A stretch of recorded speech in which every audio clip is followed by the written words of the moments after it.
Sallallahu Alaihi Wasallam. Nabi itu punya muadzin dua orang. Yang satu namanya Bilal bin Rabah, kulitnya hitam, mata bulat, yang dimerdekakan oleh Abu Bakar As-Siddiq radhiyallahu anhu. Yang satunya bernama Abdullah bin Umi Maktum, disingkat Ibnu Umi Maktum radhiyallahu anhu, yang matanya buta. Waalaikumsalam. Jadi muadzinnya Nabi itu ada dua, Bilal sama Ibnu Umi Maktum. Kita dengarkan perkataan Nabi kepada Bilal. Ya Bilal, hadisni bi arja amalin amiltahu indaka fil islami manfaatan fa inni sami'tul lailata khashfa na'laika baina yadayya fil jannah. Silakan baca terjemahannya. Wahai Bilal, katakan kepadaku, kata Nabi. Silakan. Apakah amalanmu yang paling besar pahalanya yang pernah kau kerjakan dalam Islam?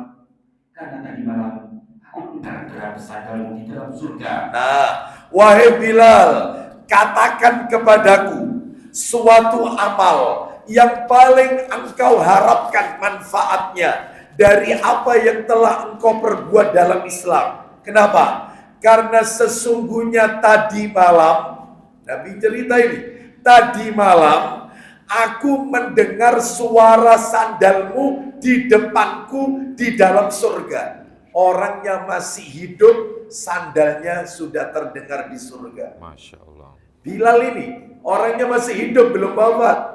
Apa amalanmu sehingga tadi malam aku mendengar suara derap sandalmu itu sudah di surga terdengar? Baik, lanjut. Apa kata Bilal? Qala Bilalun.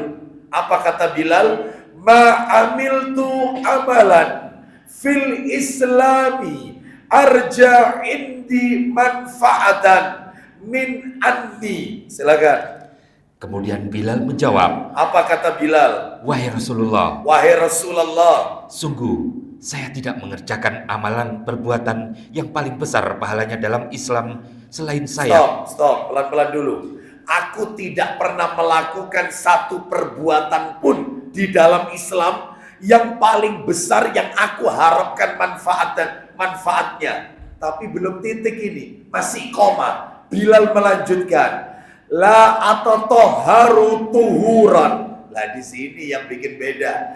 La atau toharu tuhuran taman fi sa'atin min lailin wala naharin illa sallaitu bidzalika tohuri ma kataballahu li an usalliya. Silakan.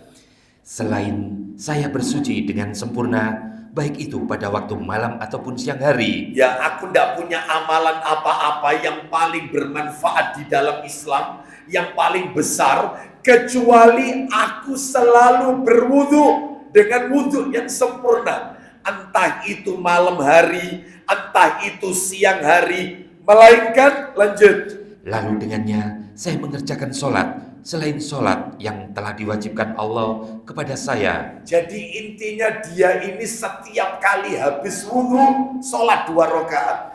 Entah itu siang hari, entah itu malam hari. Selain sholat yang diwajibkan oleh Allah, yaitu sholat fardu. Selain, berarti ini sunnah. Ya, jadi rupanya Bilal ini punya kebiasaan yang mana beliau setiap selesai wudu selalu sholat 2 rakaat. Terus lanjut. Sampai di situ ya? Sampai di situ. Sampai di situ. Baik, berarti ini menunjukkan amalannya Bilal adalah sholat sunnah tohur, sholat sunnah ba'da wudu. Dan ini termasuk amalan pembuka pintu surga. Amin. Mudah-mudahan kita semua dimudahkan oleh Allah untuk bisa istiqomah sholat sunnah tohur, sholat sunnah ba'da wudu. Amin. Nah, itu ya. Baik. Memang berat ini, soalnya setiap kali kita batal, lalu wudu, sholat 2 rakaat. Batal lagi, kita wudu, sholat lagi. Jadi ini bukan kalau mau sholat tok ini, bukan. Setiap kali selesai wudhu. Ya, ini lumayan ya, amalan ringan yang pahalanya besar, yaitu surganya Allah Azza wa Jalla. Bayangkan orang yang masih hidup tetapi derap sandalnya sudah terdengar oleh Rasulullah Sallallahu Alaihi Wasallam. Sekarang dalil nomor 2. Kalau tadi kan yang nomor 1 kan Sahih Muslim, nomornya 2458 Sahih Muslim. Sekarang riwayat Tirmidzi. Minta tolong Abu Hurairah, Tirmidzi-nya dibuka. Siap. Nomornya 3689. Nah ini lebih lengkap ini. 3689. Siap. 3689. Silakan Abu Hurairah baca, dari mana itu? Dari Abu Buraidah. Ya, dari Abu Hurairah radhiyallahu an. Dari- Yang baca juga Abu Hurairah. Dari Abu Buraidah, Ustaz. Oh, Buraidah ya. Iya, iya. Dari Abu Buraidah. Silakan baca.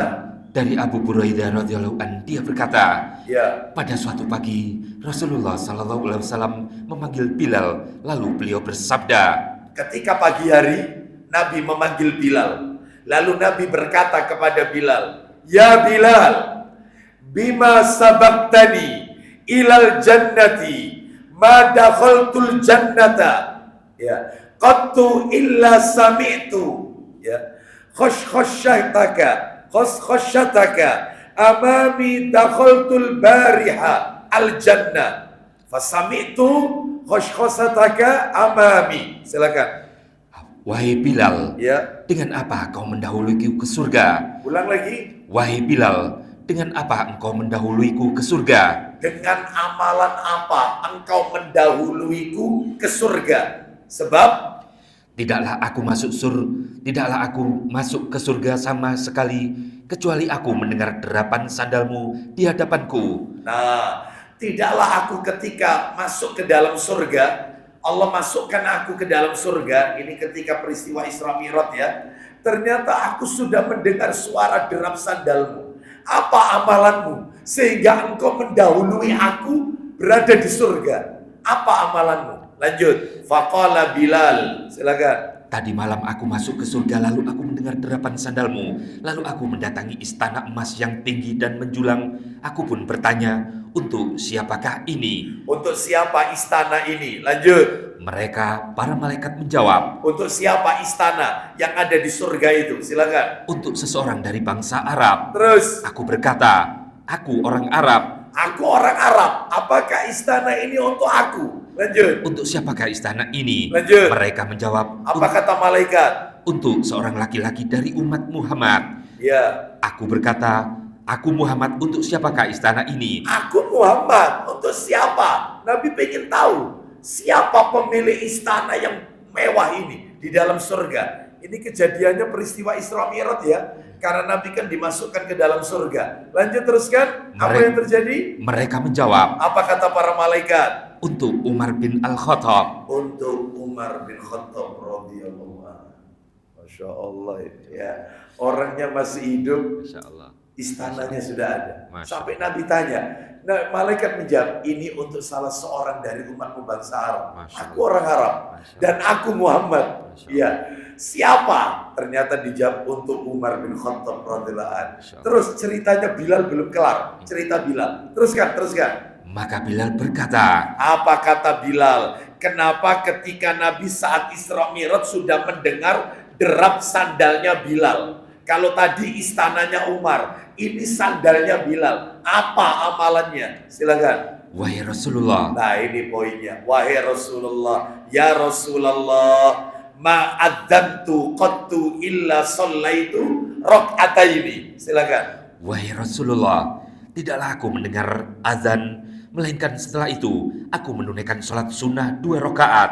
Nah, terus Dan tidaklah aku berhadas, melainkan aku lekas bersuci karenanya. tidaklah aku berhadas, wudhuku batal, berhadas, melainkan aku segera berwudhu. Terus, Dan saya berpendapat bahwa Allah menetapkan 2 rakaat atasku. lalu aku terus melakukan sholat 2 rakaat. Saya berpendapat Allah menyuruhku untuk sholat 2 rakaat setelah wudhu. Lanjut, teruskan. Maka Rasulullah Shallallahu Alaihi Wasallam bersabda, Bihima, silakan. dengan kedua amalan itulah kamu mendahuluiku ke dalam surga. Karena amalan itulah, karena amalan yang kau lakukan itulah kau mendahului aku masuk ke dalam surga. Berarti maksudnya ini adalah sholat sunnah ba'da wudhu, sholat sunnah tahur. Ya, baik, sekarang pelajaran apa yang bisa kita ambil dari 2 dalil yang sudah kita bacakan tadi? Pelajarannya Bapak Ibu sekalian ada 11 pelajaran. Ada 11. Yang pertama, pelajaran yang pertama. Lakukan amal kebaikan sekalipun tidak ada seorang pun yang mengetahuinya. Nabi kan nggak tahu apa amalannya Bilal. Nabi taunya setelah Nabi tanya. Ya, saya ulang ya, nomor 1 ini pelajarannya. Lakukan amalan kebaikan sekalipun tidak ada seorang pun yang mengetahuinya. Lakukan amal kebaikan meskipun tidak ada orang yang tahu. Seperti itu. Lakukan amalan itu. Amalan yang sembunyi-sembunyi maksudnya. Sebagai seorang suami boleh loh ketika hari Senin itu ya, misalnya dia berpuasa Senin Kamis. Ketika istrinya itu tanya, ya, aku sudah nyiapkan kamu nanti makan siang, kamu tak masakan ini. Ya, insya Allah kok perutku ini masih masih kenyang ya. Nanti aja sekalian makan malam sekalian. Padahal dia puasa. Jadi istrinya nggak tahu kalau suaminya ini rajin puasa. Ya, jadi disembunyikan betul. Oh kayak gitu saja. Iya, amalan itu bukan untuk dipublikasikan. Lihat Bilal. Bilal itu menyembunyikan amalan yang dia melakukan sholat 2 rakaat setiap selesai wudhu. Ketika ditanya oleh Nabi baru ngaku dia. Ngaku. Apa amalanmu sehingga suara sandalmu yaitu ada di surga? Engkau mendahului aku di dalam surga.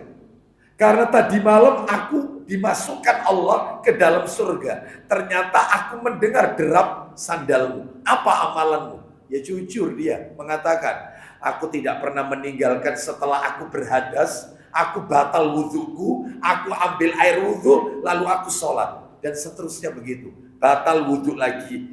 Terus setelah itu sholat, batal wudhu lagi sholat, batal wudhu lagi sholat. Begitu seterusnya. Dan itu ternyata dirahasiakan oleh Bilal. Ya, jadi intinya yang pertama, lakukan amal kebaikan itu sekalipun tidak ada seorang pun yang mengetahuinya. Ya, kenapa? Amalan yang dilakukan secara sembunyi-sembunyi itu, Bapak Ibu sekalian, lebih utama daripada yang terang-terangan. Lebih utama. Kenapa? Karena lebih selamat dari riya. Lebih selamat dari riya. Ya. Makanya kalau bisa berangkat umroh atau berangkat haji, gak usah syukuran.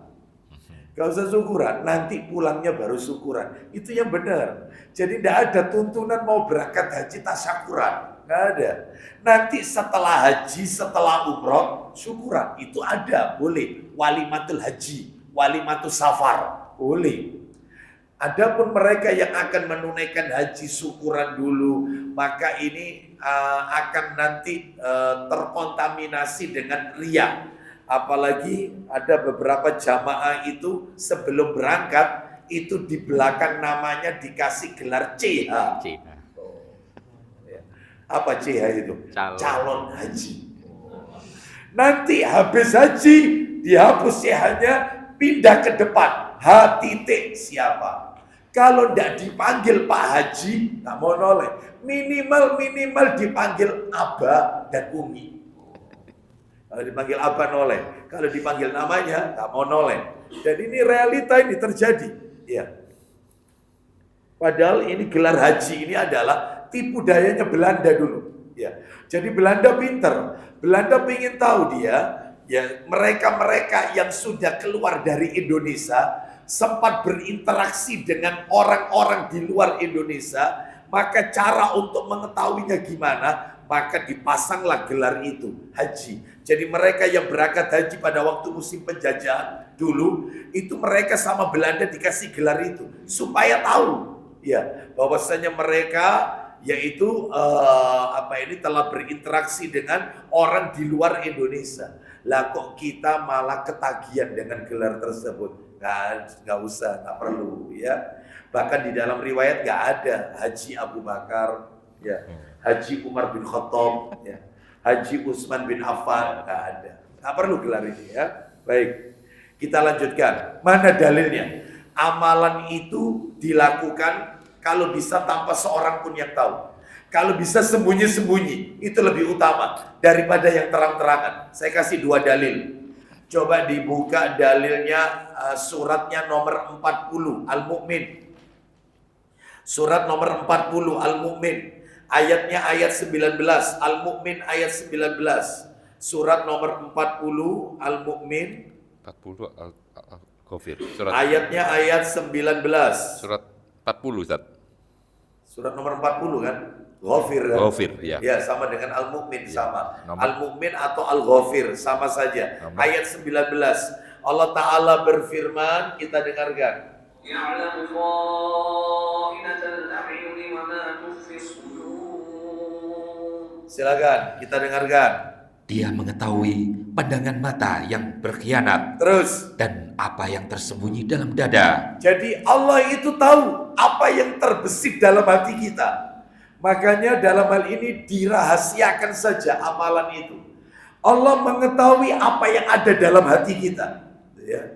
Makanya amalan itu tidak perlu dipublikasikan. Ya, sembunyi-sembunyi. Tambahkan lagi dalil surat 53, surat An-Najm ayat 32. Al-Maidah, surat Al-Maidah, surat An-Najm, surat nomor 53, ayatnya ayat 32. Allah Ta'ala berfirman, An-Najm ayat 32. الذين يجتنبون كبائر الإثم والفواحش إلا اللمم إن ربك واسع المغفرة هو أعلم بكم إذ أنشأكم من الأرض وإذ أنتم أجنة في بطون أمهاتكم فلا تزكوا أنفسكم هو أعلم بمن اتقى. Ya, silakan. Yaitu mereka yang menjauhi dosa-dosa besar dan perbuatan keji, kecuali kesalahan-kesalahan kecil. Belum poinnya. Sungguh Tuhanmu maha luas ampunannya. Lanjut mulai sekarang, silakan. Dia mengetahui tentang kamu sejak dia menjadikan kamu dari tanah, lalu ketika kamu masih janin dalam perut ibumu. Nah, Allah itu tahu semuanya. Allah mengetahui manusia ketika kita masih menjadi tanah, lalu menjadi janin yang ada dalam perut ibu kita, Allah tahu. Makanya dalam hal ini, ya amalan itu tidak perlu ditampakkan. Amalan itu dirahasiakan. Allah tahu kok, dicatat semuanya. Ya, tercatat dalam kitab induk Lauhul Mahfuz, semuanya tersimpan. Lanjut, maka janganlah kamu menganggap dirimu suci. Dia mengetahui Tentang orang yang bertakwa. Nah, seperti itu. Sekarang kita lanjutkan, tambahkan lagi satu dalil. Al-Baqarah, surat nomor 2 Al-Baqarah, ayatnya 271. Al-Baqarah ayat 271. Al-Baqarah 271. Allah berfirman, إن تبدوا الصدقات فنعما هي وإن تخفوها وتؤتوها الفقراء فهو خير لكم ويكفر عنكم من سيئاتكم والله بما تعملون خبير. silakan. Jika kamu menampakkan sedekah-sedekahmu, Ulang lagi. jika kamu menampakkan sedekah-sedekahmu, Kalau sodako kita tampakkan, diumumkan, maka lanjut. maka itu baik. Itu baik, sekedar baik. Tetapi, Dan jika kamu menyembunyikannya, nah, sodako itu kalau disembunyikan, tidak dipublikasikan, tidak diumumkan, maka dan memberikannya kepada orang-orang kafir, maka itu lebih baik bukan bagimu. kafir, bukan. Dan jika kamu menyembunyikannya dan memberikannya kepada orang-orang fakir, maka itulah lebih baik bagimu. Nah, lebih baik bagimu. Terus, dan Allah akan menghapus sebagian kesalahan-kesalahanmu. Nah, seperti itu ya. Jadi intinya adalah kalau disembunyikan lebih baik. Ya, karena selamat dari penyakit riya. Kita lanjutkan pelajaran nomor 2. Hadis ini menunjukkan anjuran untuk melaksanakan sholat sunnah setelah wudhu. Hadis ini maksudnya 2 riwayat tadi, riwayat Muslim dan riwayat Tirmidzi. Hadis ini menunjukkan anjuran untuk melaksanakan sholat sunnah setelah wudhu. Namanya sholat sunnah tohur. Baik, itu nomor 2. Ya. Yang nomor tiga, pelajaran nomor 3. Jangan pernah meremehkan amalan kebaikan sekecil apapun. Jangan pernah.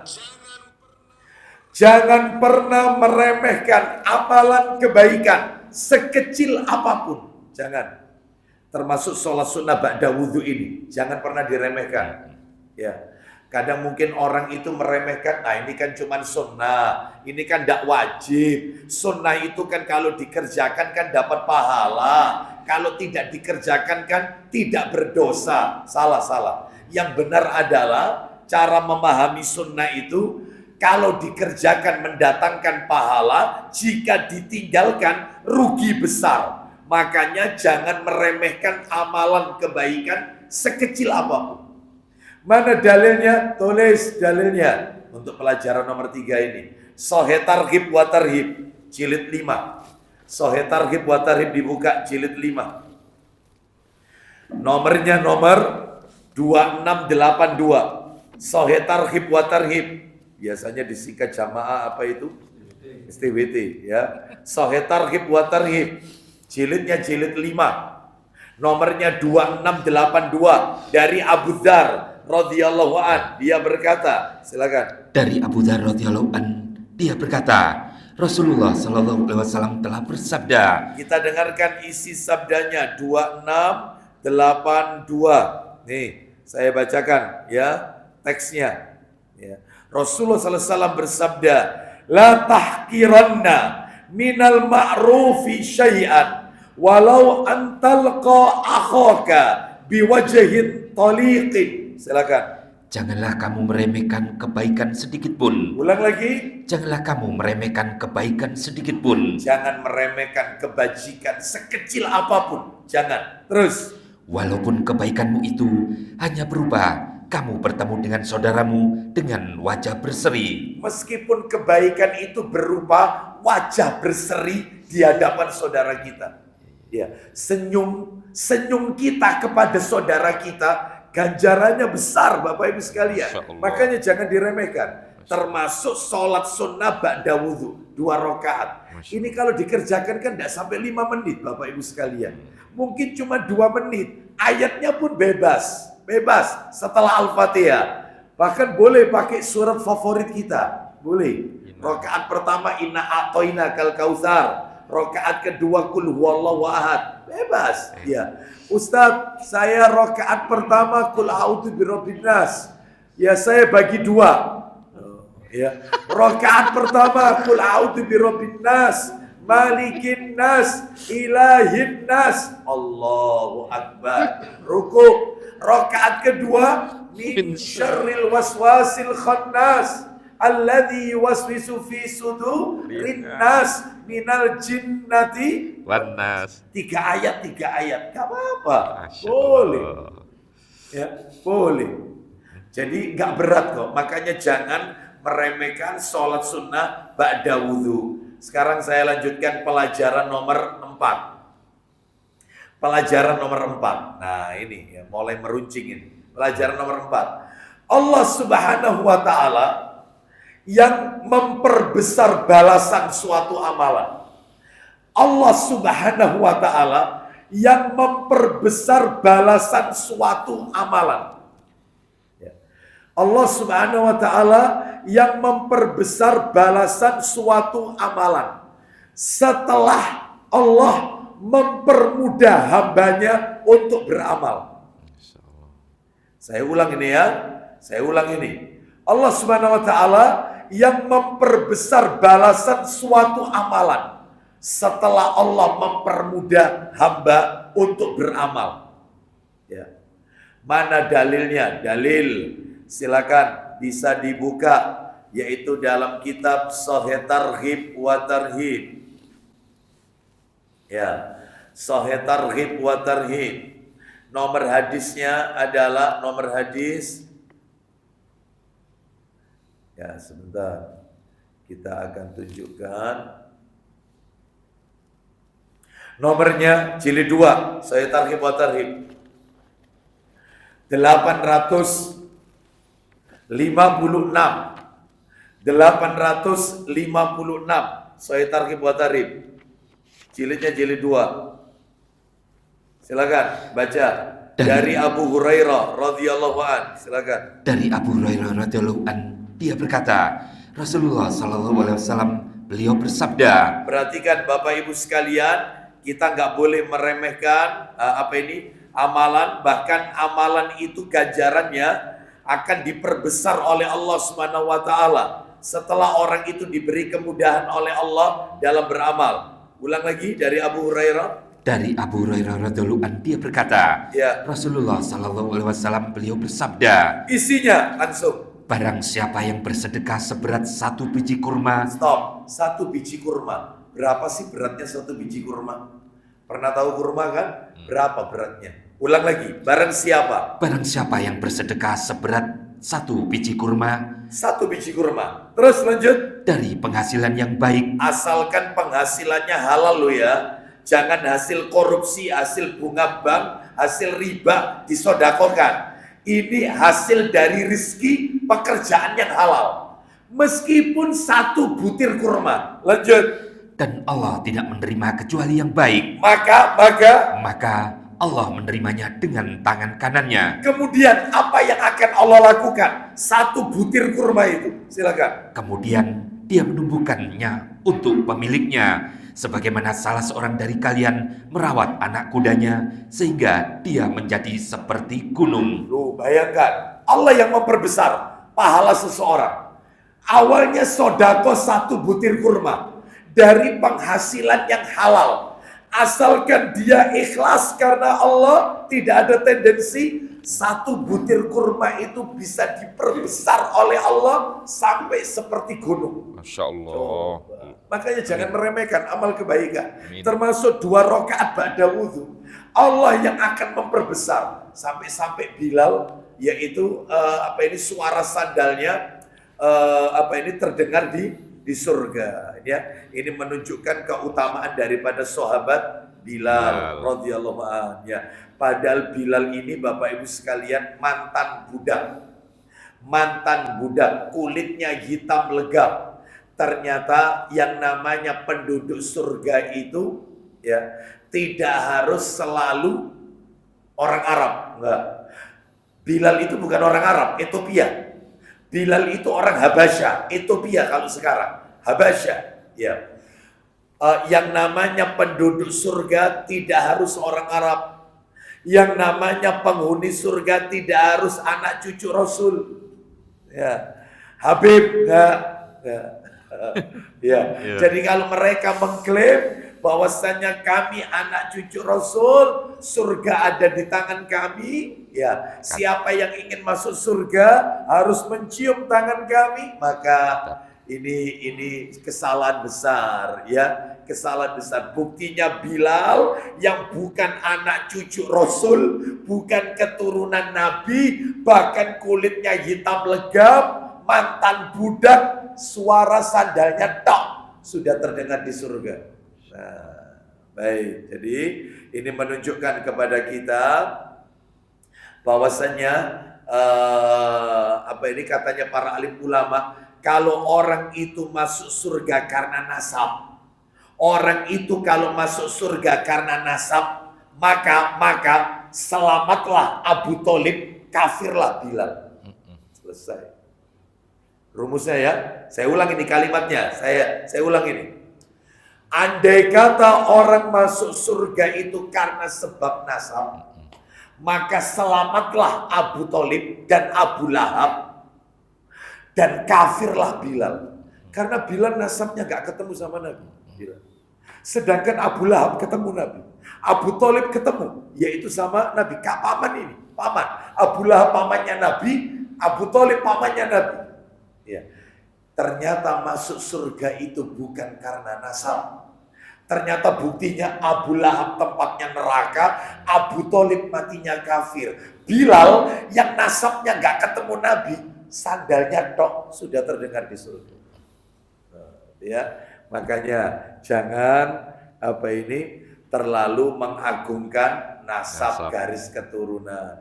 Karena orang masuk surga bukan karena garis keturunannya, tapi karena takwanya kepada Allah Azza wa Jalla. Lanjut, kita teruskan. Sekarang pelajaran nomor berapa? Pelajaran yang nomor 5. Pelajaran nomor 5 ini. Pelajarannya nomor 5. Boleh seorang guru bertanya kepada muridnya. Nabi kan tanya sama Bilal. Lah Nabi kan guru. Ya, seperti itu. Bilal kan muridnya.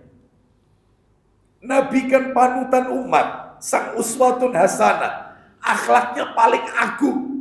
Ya, baik. Boleh seorang guru bertanya kepada muridnya tentang suatu amalan, untuk memotivasi, ya, untuk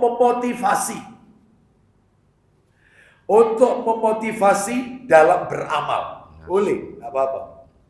Jadi ini bukan aib, ya, bukan aib. Guru tanya sama muridnya, kamu itu yang kamu lakukan apa? Ya, saya itu kok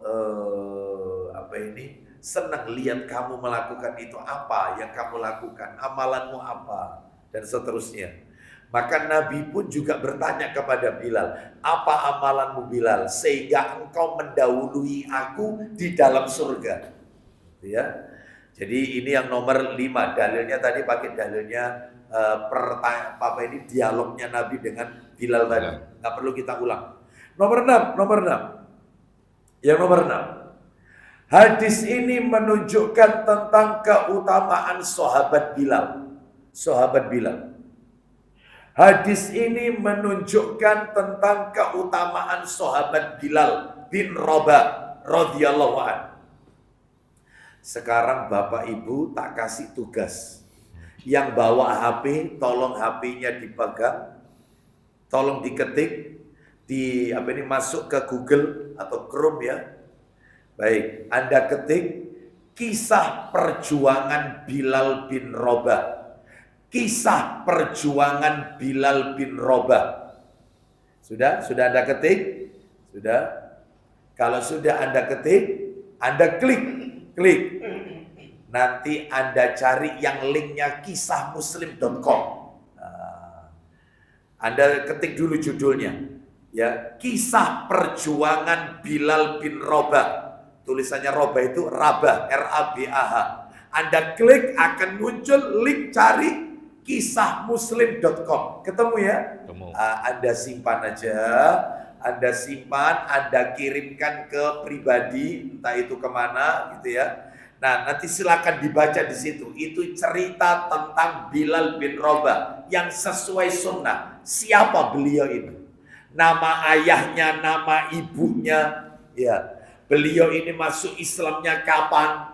Ya, karena beliau ini termasuk as-sabiqun al-awwalun, yaitu orang-orang yang pertama-tama masuk Islam. Selain Khadijah, Abu Bakar, Ali, itu Bilal. Awal-awal. Termasuk Ammar bin Yasir beserta ibunya Sumayyah. Itu awal-awal masuk Islam. Yang lain belum. Umar bin Khattab belum masuk Islam. Umar. Ini beliau awal. Dakwah pertama kali. Masya Allah itu Bilal. Ya. Jadi ada Khadijah, ada Abu Bakar, ada Ali, ya, ada Fatimah putri, belum, ya, ada Khadijah, Abu Bakar, terus kemudian Ali, kemudian Bilal, ya, seperti itu. Terus kemudian ada lagi, di antaranya adalah, kalau nggak salah di situ disebut, ya, ada nggak di situ, disebut nggak? Disebut nggak? Siapa saja? Yaitu yang pertama-tama masuk Islam. Nah, Ammar bin Yasir. Terus kemudian Yasir termasuk putranya. Bapaknya bernama Ammar. Terus kemudian diantaranya adalah Sumayyah. Nah, itu masuk itu awal-awal. Wallahu a'lam bishawab. Ada ya di situ ya? Baik. Sekarang kita lanjutkan yang nomor 7. Dianjurkan untuk menjaga wudhu. Nah, ini yang agak panjang ini.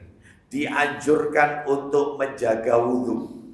Sekarang saya akan tunjukkan beberapa keadaan atau kondisi disyariatkannya kita untuk berwudhu. Kapan saja kita ini disuruh berwudhu. Intinya totalnya Bapak Ibu 14 keadaan. Masya Allah. Ada 14 kondisi, 14 keadaan kita dianjurkan wudhu. Makanya panjenengan kalau bertepatan dengan keadaan ini langsung wudhu. Dan kalau habis wudhu, sholat 2 rakaat. Sholat. Karena namanya sholat ba'da wudhu. Nah, apa saja keadaan itu ketika kita ini dianjurkan untuk berwudhu. Yang pertama, membaca Al-Quran. Orang kalau mau baca Quran, wudhu dulu. Wudhu dulu. Itu yang afdol. Wudhu dulu. Lah kalau wanita yang berhalangan, maka tidak perlu wudhu. Wong dia berhalangan. Boleh baca Quran dalam keadaan halangan. Boleh. Ya, yang dikomentari para ulama itu bukan membacanya, menyentuhnya. Jadi wanita haid, wanita nifas yang berhalangan, itu yang dikomentari ulama hukum menyentuh mushaf. Maka saya lebih memilih pendapat yang mengatakan tidak boleh, kecuali pakai kain pelapis. Menyentuh loh ya, menyentuh. Sebab ada orang baca Quran tidak pakai menyentuh. Ada, hafalan. Soalnya dia bisa hafal, apa-apa. Meskipun haid, hafalan. Ya, Alif Lam Mim dzalikal kitabul la raiba fi hudallil. Enggak pakai nyentuh, boleh. Ini yang dikomentari ulama, wanita haid pegang Quran. Lah itu loh. Makanya pendapat yang kuat tidak boleh kecuali pakai kain pelapis alias sarung tangan.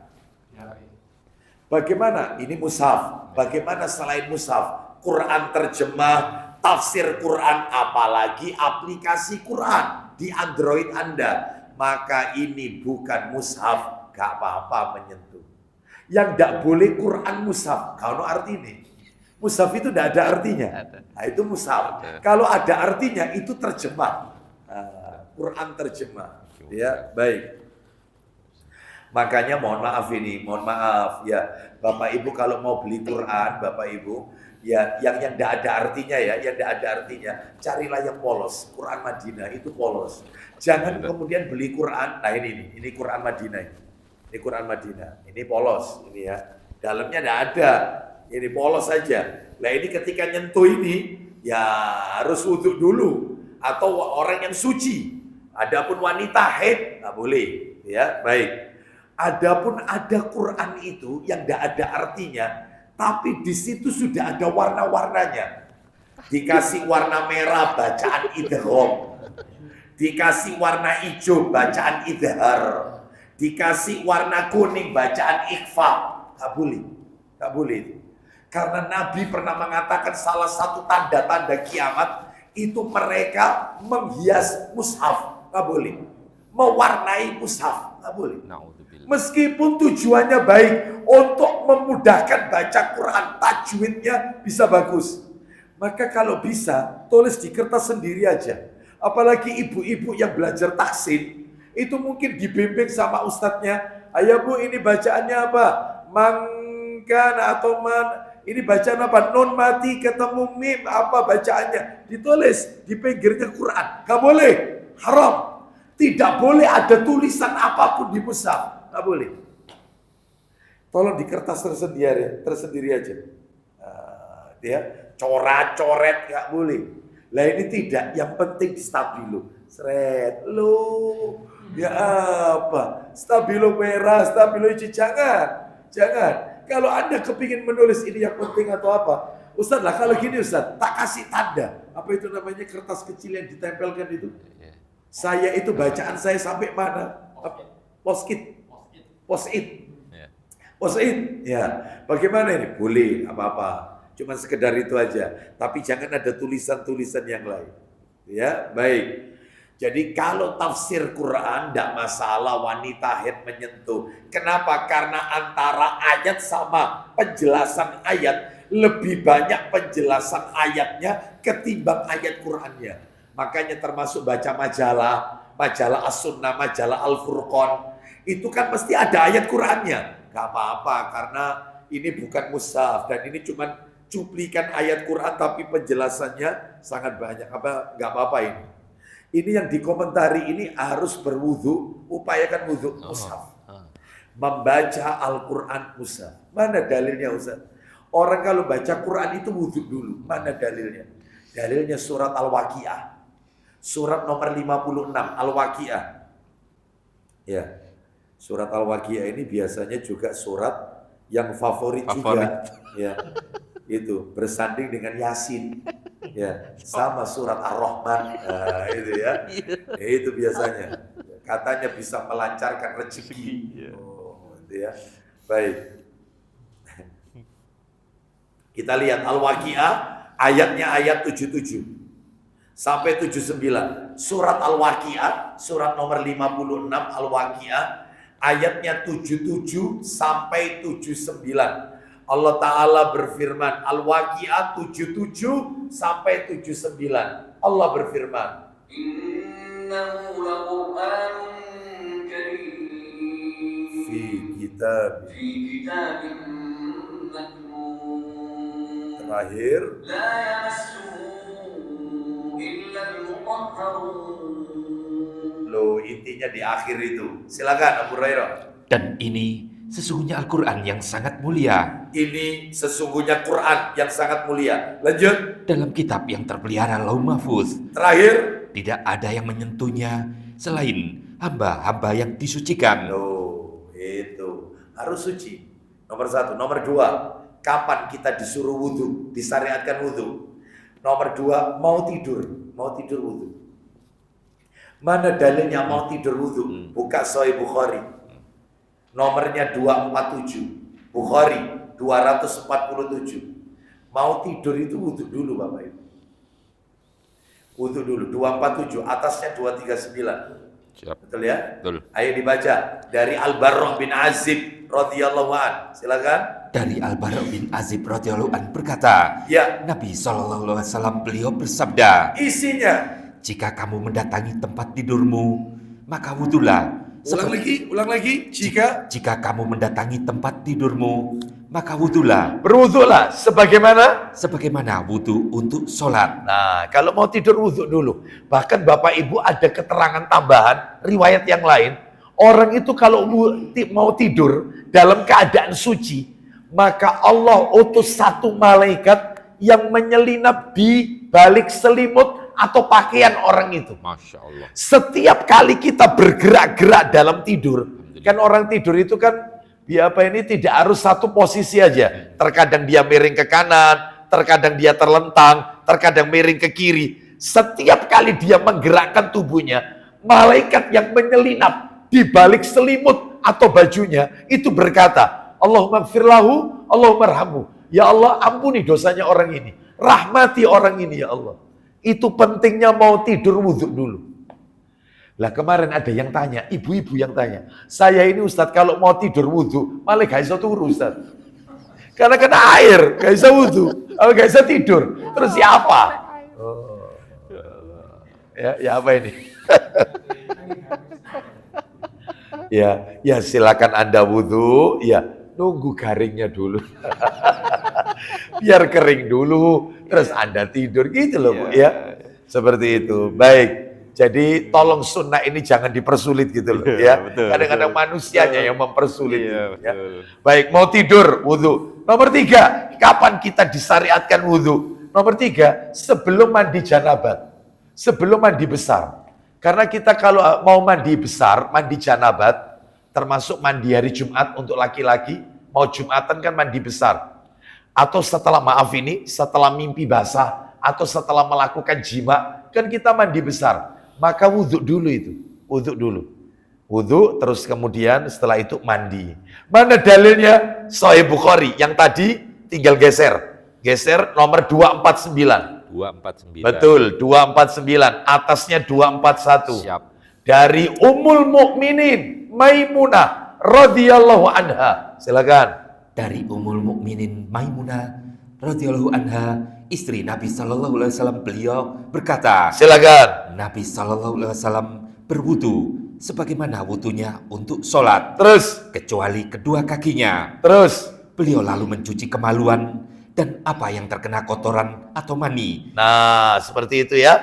Jadi Nabi sebelum beliau berwudu itu, mohon maaf, membersihkan bagian depan dan belakang dulu. Itu istilah syariatnya membersihkan kubul dan dubur. Setelah dibersihkan, barulah Nabi berwudu. Setelah wudu, Nabi kemudian mandi besar. Lah mandi besar ini modelnya ada dua. Ada model yang pertama adalah yaitu ketika dia berwudu, pada saat membasuh kepala dengan telinga, setelah itu kan mestinya kedua kaki. Lah itu tidak dibasuh kakinya, nggak dibasuh. Jadi kaki nggak disentuh. Jadi terakhir wudhu itu sampai kepala dan telinga. Setelah itu dia menyiramkan air sekujur tubuhnya. Nanti terakhir baru kakinya yang dicuci. Karena ketika wudhu kaki belum dicuci. Itu yang pertama. Tapi kadang-kadang ada orang daripada nanti lupa saya Ustadz, saya mesisan aja. Gak apa-apa. Jadi wudhunya sampai membasuh kaki, lalu mengguyurkan air itu ke kepala atau ke badannya. Setelah itu selesai. Ustadz perlu wudhu lagi Ustadz setelah mandi. Selama Anda tidak menyentuh kemaluan, tangan Anda tidak bersentuhan dengan kemaluan, maka Anda tidak perlu wudhu lagi. Tapi kalau nyenggol atau tersentuh, ya sudah, berarti batal wudhu lagi, tidak perlu mandi lagi. Ya, karena ini pembatal wudhu ini. Menyentuh kemaluan kulit dengan kulit, kecuali ada kain pelapis pembatas, handuk misalnya. Maka nggak apa-apa ini, tidak batal wudhu Anda. Paham ya maksudnya ya? Jadi orang kalau habis wudhu, kemudian mandi besar. Ketika mandi besar, dia akan pakai sabun keramas asalkan tidak menyentuh farji, kemaluan, maka tidak perlu nanti terakhirnya wudhu lagi. Tidak perlu. Ya. Tapi kalau menyentuh, ya sengaja tidak sengaja menyentuh, wudhu lagi. Mandi lagi Ustadz, nggak usah diguyur lagi, cukup wudhu aja. Ya, gak mari-mari nanti ya. Ustadz kalau misalnya gini Ustadz, saya itu wudhu di kamar mandi Ustadz, habis simak saya wudhu, saya mau mandi besar. Habis wudhu, lah rumah saya ada kolam renangnya, saya langsung masuk kolam renang, belum. Ya, apakah saya sudah suci? Suci. Ringkas, sudah selesai. Anda mentas, lu enggak pakai keramas lu. Iya, di zaman Nabi itu tidak ada sampo. Di zaman Nabi tidak ada sabun, tidak ada. Jadi yang namanya mandi besar tidak identik sampoan. Yang penting ritual tata caranya mengikuti tuntunan Nabi. Lah ini ada materi tersendiri, tata cara mandi janabat yang sesuai sunnah. Ya, baik sampai kemudian kepalanya itu diremas-remas kayak orang kerimbat gitu ya. Ya sampai dia merasa air itu masuk ke pori-porinya. Gitu. Ada tata caranya, ada adabnya. Insya Allah lain kesempatan aja tentang tata cara mandi besar, mandi janabat. Kita lanjutkan. Jadi tadi nomor berapa? Kapan kita disarankan untuk nomor berapa? 3. Sekarang nomor berapa? 4. Ya, kapan kita disyariatkan untuk berwudu? Nomor 4, ketika akan berdoa. Ketika akan berdoa. Lu mau doa itu wudu Ustadz? Iya, itu yang afdol. Itu yang utama. Lah berarti wanita kalau halangan, haid, apakah tidak boleh berdoa? Boleh, tidak ada larangan. Meskipun dia tidak suci, boleh berdoa kepada Allah. Tetapi yang paling utama wudhu. Kenapa? Nabi perang, musuh sudah di hadapan, musuh sudah ada di depan ini, di hadapan. Nabi meminta sahabatnya diambilkan air, Nabi wudhu, lalu Nabi meminta kepada Allah, mengangkat kedua tangannya. Musuh sudah di depan mata, masih sempat-sempatnya wudhu. Berarti kalau begitu, kalau mau berdoa, wudhu. Apalagi kita bukan perang. Ya, kita kan tidak dalam kondisi perang jihad. Maka kalau mau berdoa, wudhu dulu. Itu yang lebih utama. Wallahu a'lam. Mana dalilnya? Sahih Bukhari. Nomornya 4323. Sahih Bukhari. Nomornya 4323. Ini nomor hadis yang saya sampaikan Bapak Ibu. Nomor yang asli ya, di kitab aslinya. Jadi bukan nomor cetakan terjemahan. Bukan. 4323. Sahih Bukhari. Ayo kita dengarkan. Dari mana itu? Dari Abu Musa. Ya, nomor atasnya 3979 ya. Siap. Dari Abu Musa radhiyallahu anhu. Silakan baca. Dari Abu Musa radhiyallahu an katanya, selepas Nabi Shallallahu Alaihi Wasallam dari perang Hunain, Nabi setelah perang Hunain, lanjut. beliau utus Abu Amir memimpin pasukan ke Autas. Ke Autos, terus. Selanjutnya Abu Amir temui Duraid bin Sima, Terus. dan Duraid pun terbunuh. Durai terbunuh, lanjut. Kemudian Allah menghancurkan para pengikutnya. Terus. Kata Abu Musa, Kata Abu Musa lain, Rasul. Rasul mengutusku bersama Abu Amir. Terus. Abu Umair Terus. kemudian terkena lemparan pada lututnya. Lututnya. Terus. Dia terkena panah yang dibidikan oleh Jusyami hingga panah itu terus menancap di lututnya. Terus. Aku pun menemuinya dan bertanya, Wahai paman, "Wahai paman, siapakah yang melemparmu?" yang nombak kamu ini siapa? Lanjut. Dia memberi isyarat kepada Abu Musa dan berujar, Ya. "Itulah pembunuhku yang telah membidikkan panah kepadaku." Terus. Maka aku memburunya dan berusaha kutemui. Ketika dia melihatku, dia melarikan diri. Maka. Maka aku terus menguntitnya dan kuejek. Terus. Apa kamu tidak malu?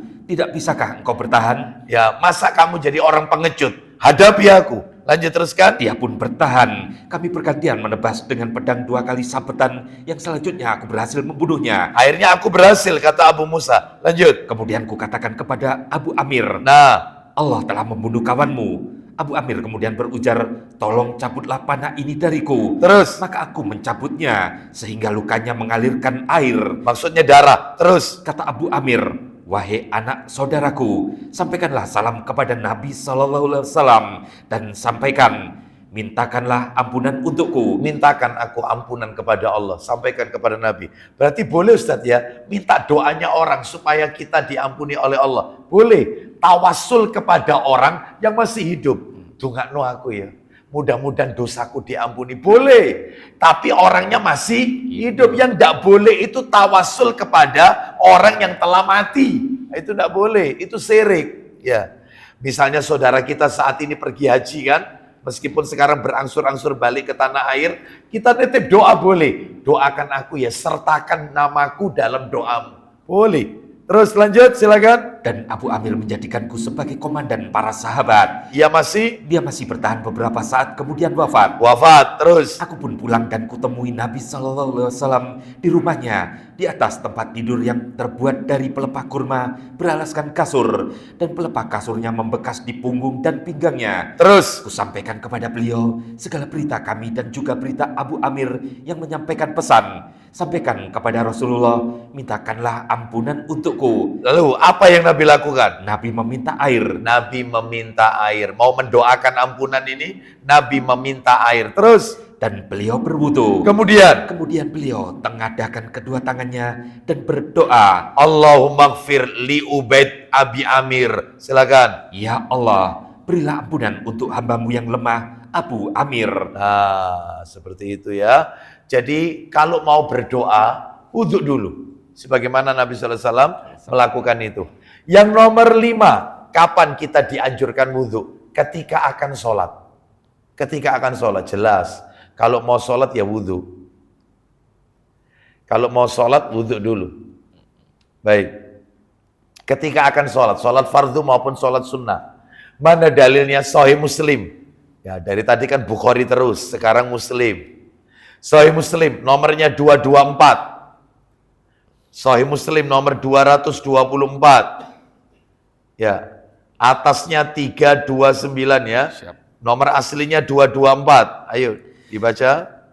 Dari Mus'ab bin Sa'ad radhiyallahu anhu, dia berkata, Abdullah bin Umar. Abdullah bin Umar radhiyallahu anhu menjenguk Ibnu Amir ketika sedang sakit. Terus Ibnu Amir berkata, silakan "Tidakkah engkau mendoakanku, wahai Ibnu Umar?" lanjut. Ibnu Umar menjawab, "Sesungguhnya aku mendengar Rasulullah Sallallahu Alaihi Wasallam bersabda, Ini intinya. Silakan. tidak diterima sholat tanpa bersuci. Ulang lagi. Tidak diterima sholat tanpa bersuci. La solata illa, ya kata Nabi SAW, la solata tidak dianggap solat. Ya, la tuqbalu solatun bi ghairi tuhurin. Tidak sah solat seseorang tanpa bersuci. Terus wala sodakotun min ghululin. Silakan. Dan tidak diterima sedekah dari harta curian, harta gonima. Baik, jadi tidak diterima sodako dari hasil curian. Sebagaimana yang dilakukan oleh siapa ini dalam kisah film apa ini? Robin Hood. Robin Hood. Robin Hood kan dia mencuri hartanya orang-orang kaya untuk dibagikan kepada orang-orang miskin. Ya tetap nggak diterima. Lawong caranya salah, mencuri. Termasuk kalau dalam dunia film perwalian, siapa ini? Kalijogo, Sunan Kalijogo itu ya. Kan itu ngambil hartanya orang kaya, lalu dibagikan kepada rakyat jelata yang miskin. Maka ini tetap haram, ya tetap haram. Tidak mungkin mencuri jadi halal karena niatnya baik. Tetap haram, dosa. Ya, seperti itu. Kita lanjutkan. Jadi itu ketika akan sholat. Nomor yang ke-6. 6. Kapan kita disuruh wudhu? Bangun tidur. Tadi kan mau tidur, ini bangun tidur. Begitu bangun itu wudhu. Dalilnya Sahih Muslim nomor 256. Sahih Muslim nomornya 256. Kita dengarkan. Ayo, atasnya 376. Ayo. Siap. Silakan baca dari Ibnu Abbas radhiyallahu anhuma. Dari Ibnu Abbas radhiyallahu anhuma menceritakan kepadanya bahwa dia pernah bermalam di samping Nabi SAW. Di akhir malam? Di akhir malam beliau bangun. Terus? Dan keluar melihat langit seraya membaca ayat pada surah Ali Imran. Baik, 10 ayat surat Ali Imran. Bapak Ibu sudah pernah melakukan ini? Nabi itu punya kebiasaan kalau bangun malam untuk tahajud, beliau bangun keluar rumah. Keluar rumah sambil melihat ke atas langit, baca Ali Imran 10 ayat yang terakhir. Berarti mulai ayat 191 sampai ayat yang terakhir. Kan jumlah ayatnya 200 ayat. 10 ayat terakhir Ali Imran. Setelah itu kemudian beliau masuk rumah. Lalu ambil air wudhu, sholat tahajud. Bapak Ibu sudah pernah melakukan begini? Tiap malam keluar rumah? Belum. Ya, terus lihat ke langit. Itu kalau ketemu tetangga. Ya, pasti tetangganya ini viral ini ya. Lah kok bengian ojo-ojo ini. Ini ya. Makanya orang menjalankan sunnah itu berat Bapak Ibu. Berat ya. Berat. Baik, lanjut teruskan. Kemudian beliau kembali masuk ke dalam rumah. Beliau lalu bersiwak. Nah, bersiwak dulu terus. Kemudian berwudu. Nah, kemudian sholat. Nah, ya kan. Jadi setelah bangun tidur itu beliau berwudu. Terus nomor 7. Ya, kapan kita disuruh wudu? Setelah jima. Setelah jima. Ini bukan ketika mandi besar loh ya. Jadi orang kalau maaf, ini bukan sesuatu yang tabu, tetapi ini ilmu yang harus kita ketahui. Jadi suami istri setelah melakukan jima, dia ingin melanjutkan tidur, maka kata Nabi wudu dulu, wudu. Meskipun tetap tidak suci juga, karena dia belum mandi besar. Jadi kata Nabi kalau habis melakukan jima, dia mau tidur atau menyentuh makanan. Habis jima mau menyentuh makanan, kata Nabi wudu dulu. Setelah itu boleh tidur atau menyentuh makanan. Mana dalilnya? Dalil disebutkan Sahih Muslim nomornya 305. Sahih Muslim 305. Sahih Muslim. Ya, atasnya 460 dan 461 nanti dua-duanya dibaca. Siap. Ya, Sahih Muslim 305. Ayo. Dari Aisyah radhiyallahu anha dia berkata, Rasulullah SAW apabila dalam keadaan junub lalu ingin makan atau tidur, maka beliau berwudu dengan wudu untuk sholat. Nah, itu ya. Sebagaimana wudu untuk sholat maksudnya. Jadi Nabi kalau setelah jima, ingin tidur atau ingin makan, beliau wudu lebih dahulu. Terus lanjut nomor berikutnya, 461-nya, tetap nomor 305. Geser aja. Iya, 305 tadi ya. 305, silakan. Oh, ini. Telah menceritakan kepada kami Muhammad bin Mutsana. Dari Aisyah aja, dari Aisyah. Dari Aisyah. Yang tadi antum baca 460-nya atau 461? Oh, 460-nya sekarang. Ya, 460-nya. Baik. Tetap dari Aisyah, silakan. Dari Aisyah radhiyallahu anha bahwa Rasulullah sallallahu alaihi wasallam pernah berkata bahwa apabila Rasulullah sallallahu alaihi wasallam hendak tidur dalam keadaan junub, maka beliau berwudu sebelum tidur sebagaimana wudu untuk sholat. Nah, jadi Nabi itu kalau mau tidur atau mau makan, ya beliau wudhu. Setelah jima itu wudhu dulu. Nanti setelah bangun maka beliau mandi besar, ya. Baik, nomor 8. Kapan kita disyariatkan untuk berwudhu? Ketika ingin mengulangi jima. Mengulangi jima yang kedua kalinya. Nah. Dan ini bukan berlaku untuk pengantin baru aja, bukan. Ya, meskipun sudah ya kedaluarsa, ini ya, sudah itu ya tetap nggak apa-apa seperti ini. Ya, jadi ketika ingin mengulangi jima, ya, maka jima yang pertama dia wudhu. Ya, nanti ketika mau jima lagi, maka cukup yaitu tadi wudhu yang pertama. Ya, kita lanjutkan. Jadi yang nggak boleh itu adalah setelah jima, lalu kemudian dia akan melakukan jima lagi tanpa wudhu, nggak boleh. Wudhu dulu. Nabi itu pernah dalam semalam 9 kali wudhu. Nabi itu. Karena Nabi mendatangi 9 istrinya. Mandinya sekali, wudhunya 9.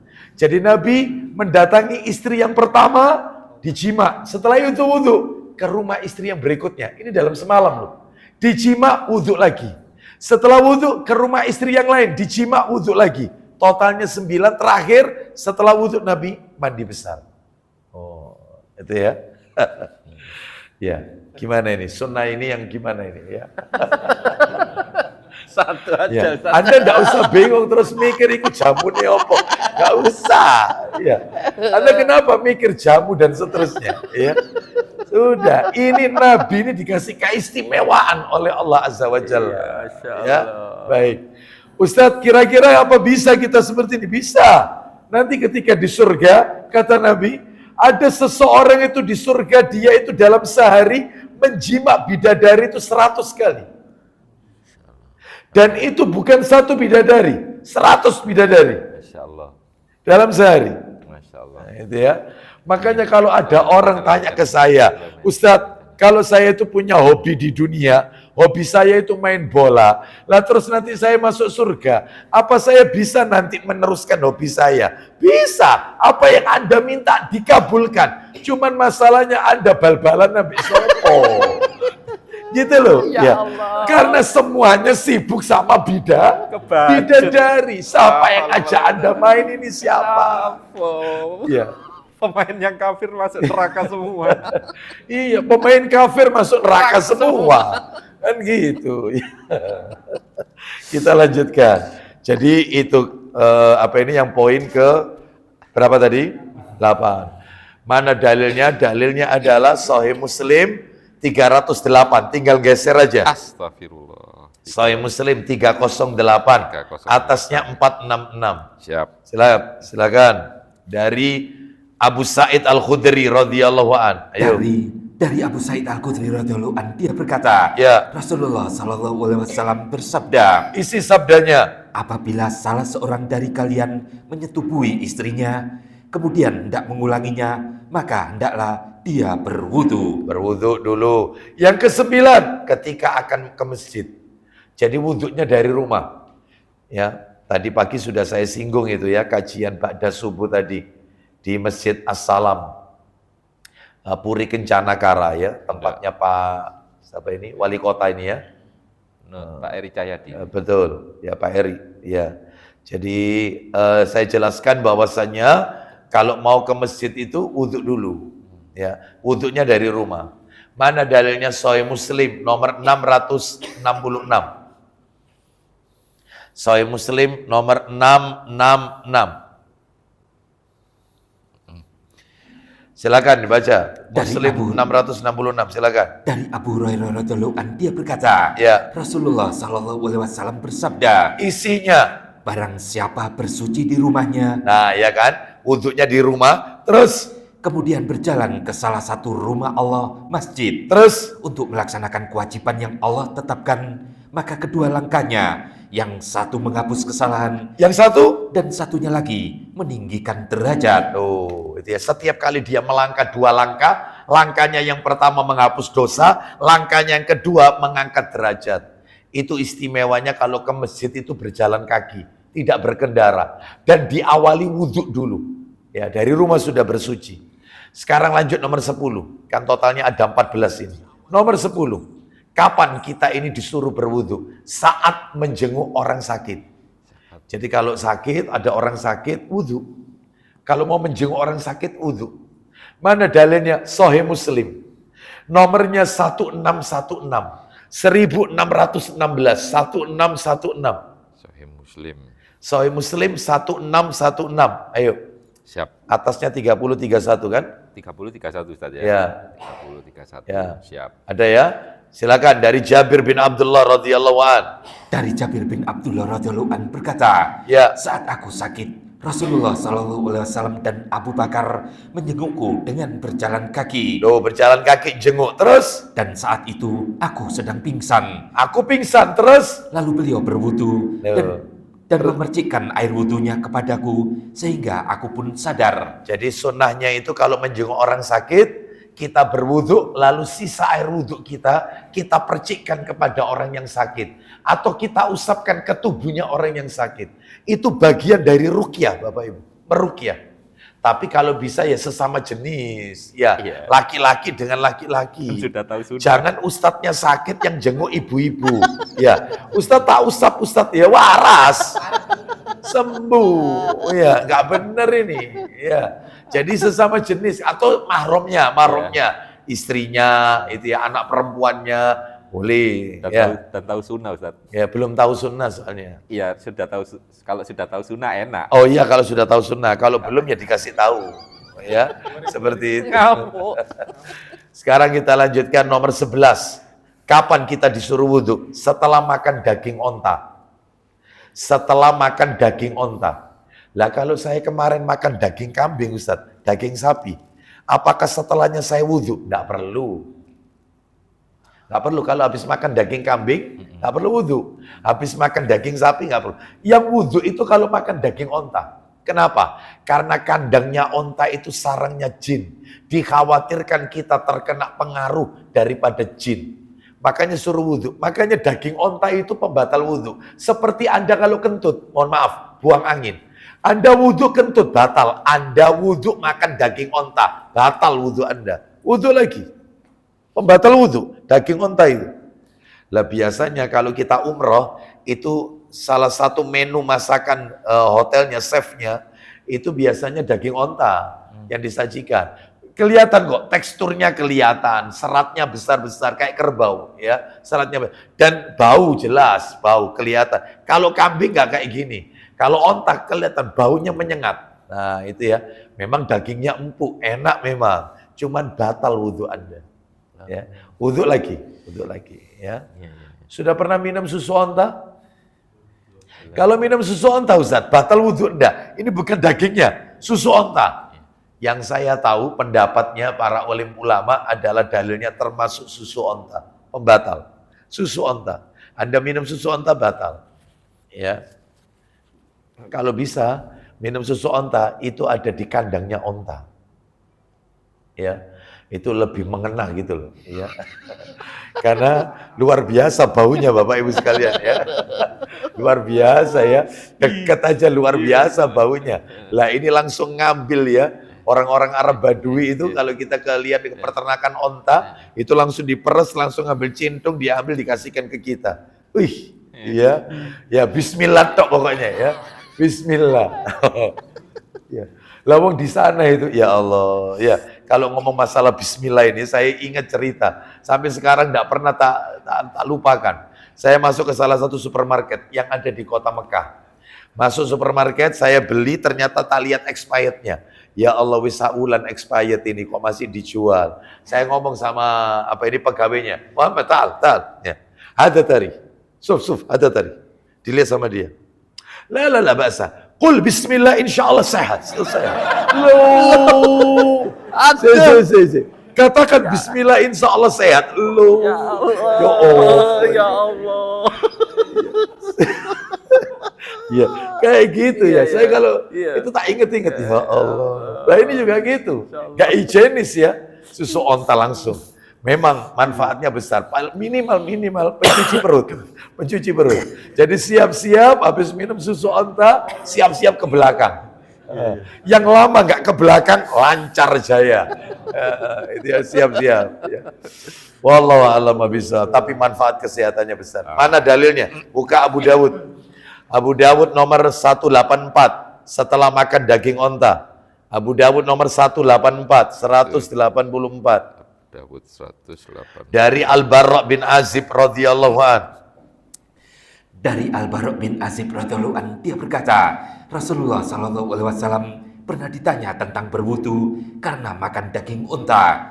Berwudu makan daging unta. Terus Maka beliau sallallahu alaihi wasallam bersabda, isinya berwudulah karenanya. berwudu. Terus lanjut. Dan beliau juga ditanya tentang berwudu karena makan daging kambing. Kalau daging kambing, lanjut. Maka beliau sallallahu alaihi wasallam bersabda, Isinya janganlah berwudu karenanya. nggak usah berwudu kalau daging kambing. Terus Dan beliau juga ditanya tentang mengerjakan sholat di tempat tambatan onta. bagaimana hukumnya sholat di tempat onta, kandang onta? Lanjut. Maka beliau sallallahu alaihi wasallam bersabda, Apa kata Nabi? janganlah kalian mengerjakan sholat di tempat itu. Kenapa? Karena sesungguhnya dia termasuk setan. Setan, tempatnya jin. Lanjut terakhir. Dan beliau juga ditanya tentang mengerjakan sholat di tempat tambatan kambing. Di kandang kambing. Apa kata Nabi sholat di kandang kambing? Maka beliau bersabda, sholatlah di dalamnya. Kenapa sholat di kandang kambing? Karena sesungguhnya tempat itu mengandung barokah. Oh, barokah. Sudah pernah coba Bapak Ibu? Sholat di kandang kambing, dicoba. Habis ini cari, barangkali ada kandang kambing di dekat-dekat sini. Ngerti tonggo. Ya, seperti itu. Baik. Kemarin pada waktu Idul Adha, jual kambing. Ya, itu kita mampir, ya lihat-lihat kambing, ya itu. Bang, gak ada sajadah. Ada sajadah. Loh, kenapa? Saya mau sholat. Lu kotor ini Pak Ustadz, kalau sholat di sini. Sampean gak aruh, ini tempat berkah ini, kambing ini. Lu temenan tak? Iya, ya ampun. Ya. Lu kan di situ ada kencingnya, nggak najis. Daging yang kita halal kita makan kotorannya nggak najis. Kotoran sapi nggak najis, kotoran kambing nggak najis. Ya, saya mau tanya, air kencingnya onta diminum nggak? Untuk pengobatan.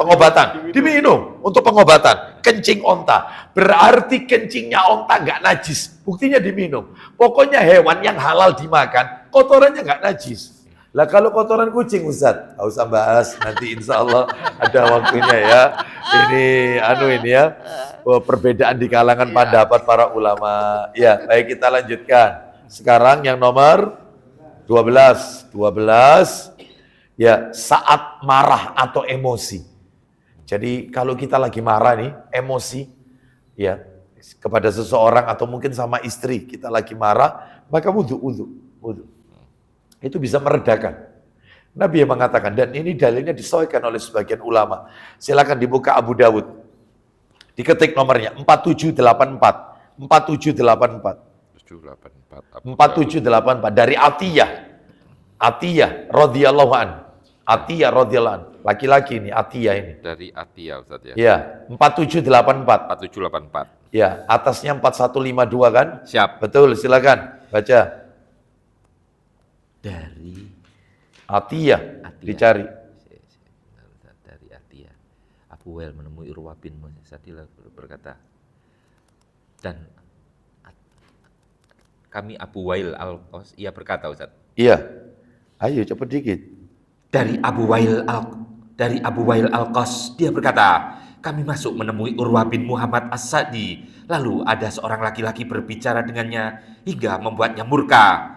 Lantas dia berdiri, berwudu, dan kembali lagi dalam keadaan telah berwudu. Terus? Setelah itu ia berkata, bapakku telah menceritakan kepadaku dari kakekku Atiyah. Nah itu, terus? Ia mengatakan bahwa Rasulullah SAW pernah bersabda, Sesungguhnya Marah itu dari setan. Marah itu dari setan. Terus. Dan setan diciptakan dari api. Sementara api akan mati dengan air. api itu akan mati dengan air. Maka jika salah seorang dari kalian marah, hendaklah berwudu. Nah, kalau marah, wudu. Karena dapat meredakan.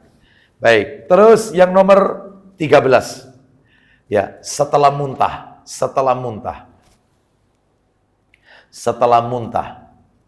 Jadi setelah muntah, orang itu kalau habis mual terus muntah, itu wudu, setelahnya wudu. Mana dalilnya? Tirmidzi nomor 87. Tirmidzi 87. Setelah muntah. Ayo, Tirmidzi 87, atasnya 80. Silakan. Ayo. Siap. Dari Abu Darda radhiyallahu an. Silakan.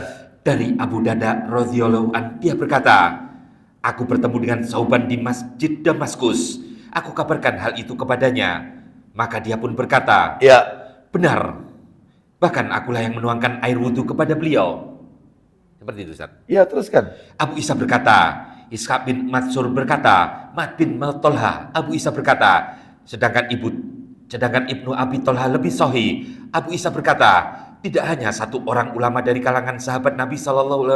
Itu aja dibaca dari Ma'dan bin Abi Tolha, dari Abu Darda, bahwasanya Rasulullah SAW pernah muntah, lalu beliau berbuka dan berwudu. Nah, itu. Ada enggak? Ada enggak? Ya. Antum cari di situ. Dari Ma'dan. Oh ya. Ya. Bin Abi Tolha, dari Abu Darda. Siap. Bahwasanya, ayo coba dari Abu Darda. Dari Abu Darda radhiyallahu anhu, bahwasanya Rasulullah SAW pernah muntah, lalu beliau berbuka dan berwudu. Nah, setelah muntah itu wudu. Terakhir 14, setelah mengantarkan jenazah. Jadi Bapak Ibu kalau habis ngantarkan mayit jenazah, baliknya itu wudu dulu. Wudu dulu. Tapi kalau ngantarkan lo ya, tapi kalau Bapak Ibu ikut memandikan mayit, maka bukan wudu. Habis memandikan itu dia harus mandi. Yang memandikan itu mandi. Tapi kalau ini dia ngantarkan tok ke pekuburan, baliknya itu wudu. Baik. Lah ini kadang-kadang disalah artikan. Kamu wudu, oh ya, nanti khawatirnya setan kuburan melo awakmu. Ah, itu loh. Repot ini. Padahal tidak ada kaitannya. Ini sering lihat film horor soalnya kayak gini nih. Ya, jadi sunnahnya itu setelah ngantar jenazah itu wudu. Gak ada kaitannya katutan setan kuburan, gak ada kaitannya. Ya, gak ada. Terus baca Tirmidzi nomor 993. Tirmidzi 993 dari Abu Hurairah radhiyallahu an. Ayo baca. Tirmidzi 993. Ya. Siap. Dari Abu Hurairah radhiyallahu an, dari Nabi SAW bersabda, Isinya. setelah memandikan mayit, maka dia wajib mandi. Ya, setelah memandikan mayit wajib mandi. Itu kalau memandikan. Lah kalau ngantarkan. Dan setelah mengangkatnya, dia harus berwudu. Nah, setelah mengangkatnya atau mengantarkannya, maka dia berwudu. Wallahu a'lam wa bishawab. Ya, sekarang saya akan tutup, yaitu pelajaran yang nomor berapa berarti sekarang? Loh, tadi kan 7 ya. Dianjurkan untuk menjaga wudu. Kapan saja kita disuruh wudu. Betul kan? Betul. Ya, berarti sekarang saya tutup sampai 8 saja. Sampai 8 aja. Sampai 8. Dan tak anggap tuntas. Nanti PDF-nya saya share nanti ya. Silakan Bapak Ibu minta PDF-nya. Jadi yang nomor 8 adalah, ternyata sholat sunnah ba'da wudu juga memiliki keutamaan yang lain. Sholat sunnah ba'da wudu, sholat sunnah tohur, setelah wudu sholat sunnah, juga memiliki keutamaan yang lainnya. Keutamaan yang lain. Lah, sebentar Bapak Ibu, sebelum tak tunjukkan keutamaan yang lainnya, sengaja ini tak sampaikan. Kenapa? Karena untuk membantah sebagian kaum muslimin yang mereka tetap ngeyel, ngotot, mereka mengatakan sahabat itu juga melakukan bid'ah. Buktinya Bilal melakukan sholat sunnah setelah wudhu. Itu tidak pernah Nabi ajarkan. Berarti Bilal itu melakukan bid'ah. Nabi tidak pernah ajarkan. Makanya ini sekarang tak tunjukkan. Bilal itu ngelakoni Bilal, saya ulang ya. Bilal itu ngelakoni sholat sunnah ba'da wudhu karena sebelumnya pernah mendengar sabda Nabi berikut ini. Jadi sudah ada ini duluan. Jadi itu bukan rekayasanya Bilal. Sehingga mereka mengatakan Bilal itu juga melakukan bid'ah. Katanya bid'ah itu semua yang tidak pernah Nabi lakukan, Nabi ajarkan. Kalau kita lakukan itu bid'ah. Bilal ya berarti bid'ah. Enggak. Itu Bilal mendengar hadis ini, maka beliau melakukan istiqomah. Lalu Nabi mendengar suara sandalnya Bilal di surga. Opo amalanmu Bilal? Kok derap sandalmu sudah aku dengar. Kamu kok mendahului aku? Baru dijelaskan sama Bilal. Padahal ini sudah ada duluan. Paham ya maksud saya? Paham. Apa ini keutamaannya? Ini gak ada Bilalnya ini. Ini gak ada. Gak ada Bilal, gak disebut. Jadi ini sudah ada duluan. Mana dalilnya? Sahih Muslim. Ya. Makanya belajarnya kurang tutup. Ya. Itu Sahih Muslim nomor 226. Muslim 226 dari Utsman bin Affan radhiyallahu an. Ayo baca 226. 226. Ya. Itu kan panjang ya. Atasnya 332 Ustaz. Betul, atasnya 331. 331. Ya, atasnya 331. Ya. Silakan. Dari Utsman bin Affan radhiyallahu an minta air lalu berwudu. Ya. Beliau membasuh kedua telapak tangannya 3 kali. Nah, jadi Utsman bin Affan berwudu. Ya, cara wudunya membasuh telapak tangan 3 kali. Terus lalu berkumur terus dan mengeluarkan air dari hidung. berarti istinsyak dan istinsyar. Lanjut. Kemudian membasuh wajahnya 3 kali. Terus Lantas membasuh tangan kanannya sampai siku 3 kali. terus Tangan kirinya juga begitu. Setelah itu mengusap kepalanya. Kemudian membasuh kaki kanannya sampai mata kaki 3 kali. kemudian. Begitu juga kaki kirinya. Kemudian berkata, Nah, aku pernah melihat Rasulullah SAW berwudu seperti wuduku ini. terus Lalu beliau bersabda, ya, barang siapa berwudu seperti wuduku ini, siapa yang wudhu seperti wudhuku ini, habis wudhu, kemudian sholat 2 rakaat loh, sholat ba'da wudhu, sholat 2 rakaat, terus dan tidak berkata-kata terhadap dirinya, artinya khusyuk, sholatnya khusyuk, terus maka akan diampuni dosa-dosanya yang telah lalu. maka Allah akan mengampuni dosanya yang telah lalu. Ini sudah ada duluan. Itu ya. Tambah lagi. Dosanya diampuni kan yang telah lalu. Wudhu ini sholat setelah wudhu. Sahih Muslim 234. Sahih Muslim 234 tadi kan 226. Ini 234. Sahih Muslim 234. Geser Ustaz ya, Geser aja. Atasnya 345. Atasnya. 345. Siap. Ya, baca. Itu kan panjang. Ya. Baca dari Uqbah bin Amir radhiyallahu an. Dari Uqbah bin Amir radhiyallahu an, dia berkata, Lanjut. kami memiliki tugas untuk mengembala unta. Onta terus. Ketika tiba giliranku mengembala, aku memasukkan unta ke kandang di waktu petang. Terus tiba-tiba aku mendapati Rasulullah SAW tengah berdiri dan berbicara di hadapan orang-orang. aku mendengar. Aku mendengar beliau bersabda, Perhatikan baik-baik sabdanya Nabi ini. Apa sabda Nabi? tidaklah seorang muslim berwudu dengan menyempurnakan wudunya, Wudhu dulu ya, wudhu dulu. Terus kemudian berdiri melaksanakan sholat 2 rakaat dengan penuh fokus dan khusyuk, melainkan dia akan masuk ke dalam surga. Bilal melakukan. Itu. Makanya kurang jangkep taklimnya. Jadi ini, ya jadi bukan melakukan bid'ah mengada-ada, ya. Sudah ada duluan syariat ini. Nabi yang mengajarkan. Wallahu a'lam bishawab. Saya tutup sampai di situ aja. Ya, intinya adalah ayo kita gemarkan sholat sunnah ba'da wudhu. Ya, mudah-mudahan diistiqomahkan oleh Allah Subhanahu wa taala. Amin. Ya. Nih. Silakan Pak Iwan, satu, silakan. Monggo. Pembatal wudhu. Jadi sebetulnya kalau bersentuhan dengan istri itu batal atau tidak, Ustaz? Baik. Karena ada riwayat juga Nabi pergi ke masjid mencium Aisyah itu tidak wudhu lagi. Iya. Ya, terus ada mazhab yang mengatakan wudu bersentuhan itu tidak batal asalkan tidak bersyahwat. Yang betul yang mana? Iya, naam.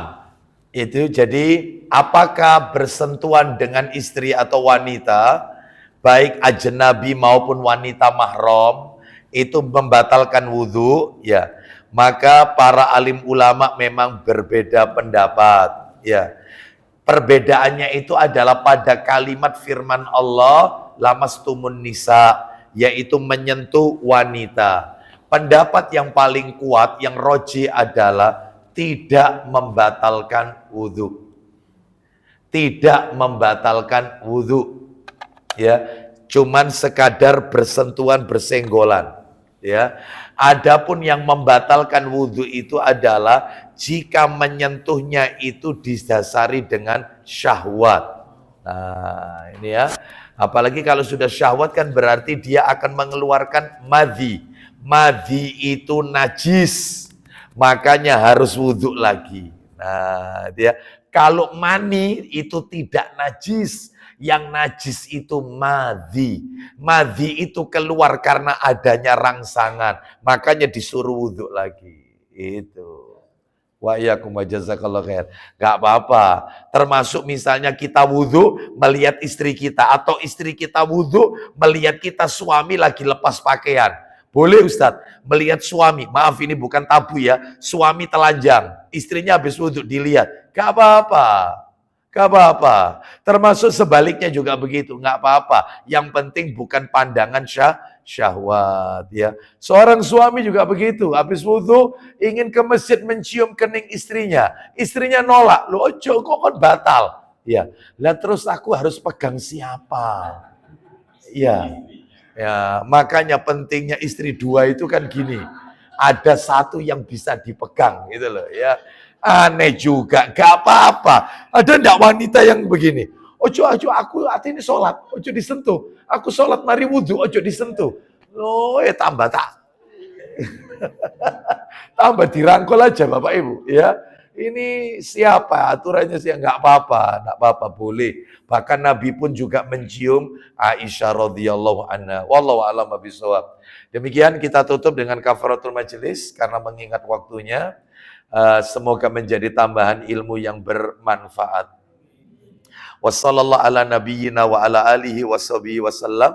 Subhanakallahumma wa bihamdika asyhadu an la ilaha illa anta astaghfiruka wa atubu ilaik wa akhiru da'wana anil hamdulillahi rabbil alamin. Assalamualaikum warahmatullahi wabarakatuh.